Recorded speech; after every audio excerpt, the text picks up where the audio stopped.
I want you to do this today, right now. You don't have to do it in the morning. You don't have to do it before you go to bed. None of that stuff. Simply do this right now. Close your eyes and daydream. Daydream about what you wish to have or become just for a little bit. And just live it. A few deep breaths.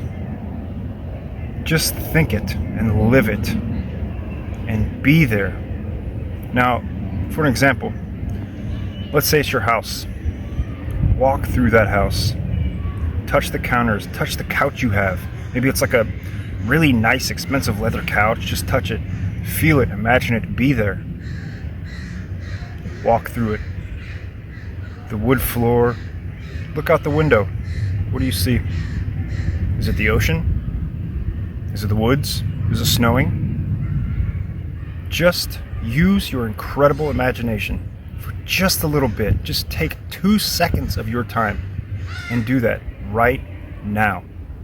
It will change your life so much. If you want to go further, deeper into this and consume yourself in a meditative state, grab my guided meditation in the description. It will take you to that centered space where you can really start to create lightning fast